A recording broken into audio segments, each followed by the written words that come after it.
Hello, I'm Colin Hanratty from hostelworld.com, and if you want to know where's the best place for views of the Italian capital, how to ensure you're not refused entry into sites in the Vatican City, and what are some of its less visited attractions, go nowhere, because here are 10 things you need to know about Rome.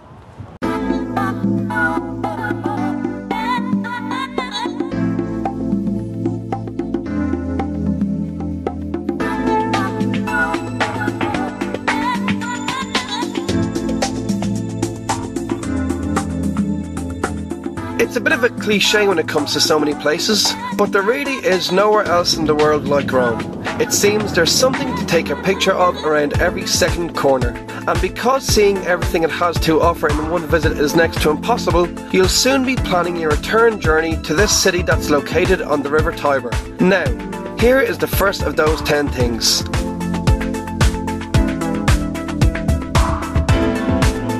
Dating back to the 9th century BC, the Italian capital is one of the most history-steeped cities in the world. Everywhere you look, there's another monument or archaeological site. The best preserved ancient monument is the Pantheon, while archaeological sites include Largo de Torre Argentina off Corso Vittorio Emanuele and Foro di Traiano near Piazza Venezia. It is most evident exactly how ancient the city really is in the Roman Forum, which is located right beside the Colosseum. Dating back to the 7th century BC, they used to be home to shops, law offices, courthouses, and as you can see, temples.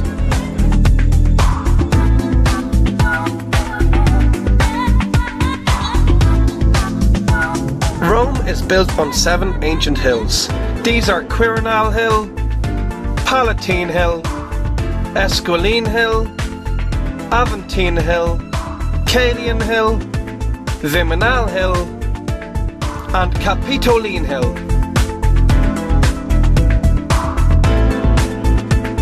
Ironically though, it isn't on one of these 7 ancient hills that you will get the best view. Instead you'll find us from Piazza Giuseppe Garibaldi on Janicolo Hill, which is west of the River Tiber.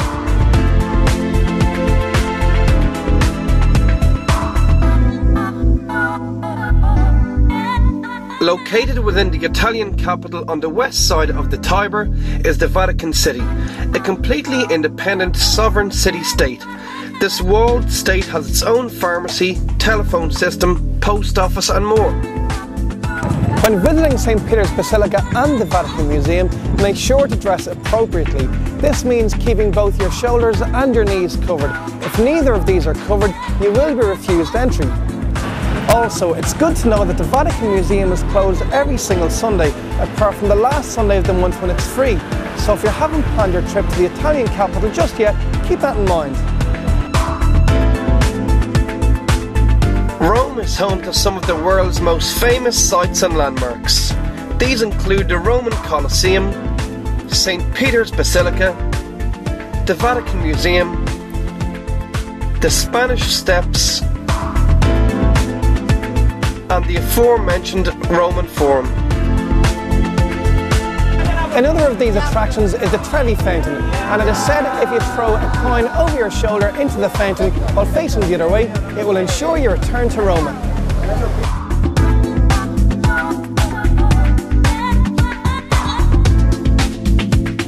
Rome is served by 2 metro lines, the red Linea A and the blue Linea B, which crisscross the city. There are stops at many of the city's best known landmarks, such as the Spanish Steps, the Trevi Fountain, and the Vatican City. By far the most convenient of all these metro stations is Colosseo on Linea B, which literally is on the doorstep of the Roman Colosseum. And for places that aren't served by a metro stop, one of Rome's buses will bring you close by. While you're naturally going to visit Rome's biggest and best known attractions, there are some lesser known ones you should try and visit also.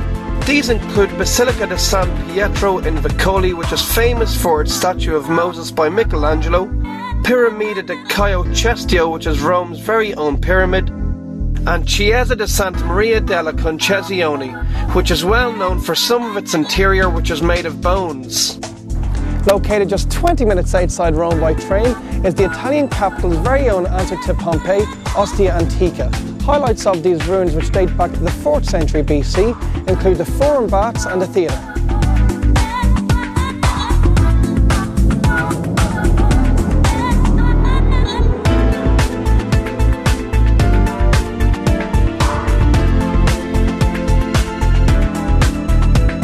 It seems everywhere you look in Rome there's another square or fountain to take a picture of.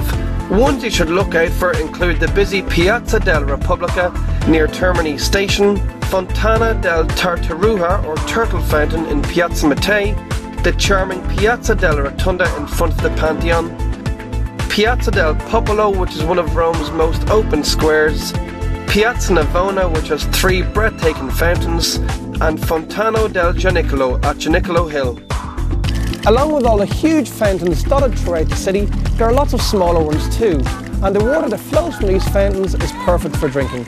Because of this, when your water bottle goes empty, save yourself a couple of euro by holding onto it and then filling it up at one of these fountains.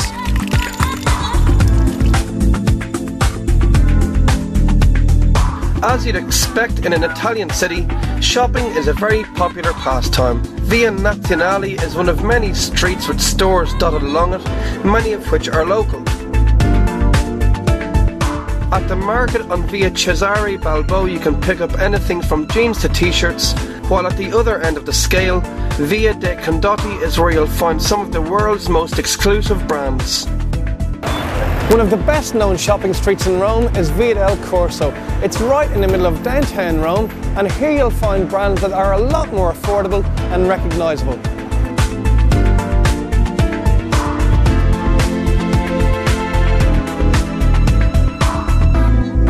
Many of Rome's restaurants are tourist traps where the food isn't that good. Because of this, when eating out, you need to know where to go. So here is our selection of some of the best places to go for food in Rome. A great place to go for a panini is Aristo Campo and Campo de Fiori, as here they're made fresh rather than being pre-made. For pizza, go to Formula Uno in the San Lorenzo district, and L'Insalata Rica in downtown Rome is renowned for their salads.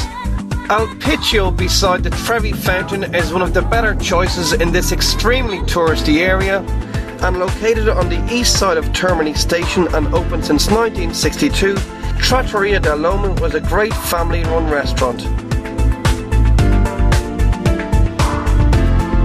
When it comes to going out in Rome, there are certain areas that are better than others. San Lorenzo is the student district, and here you'll find bars like Dalu and Riva Gauche.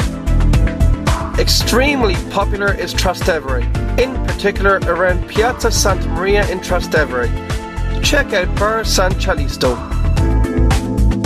Campo de Fiori is also well known for its nightlife.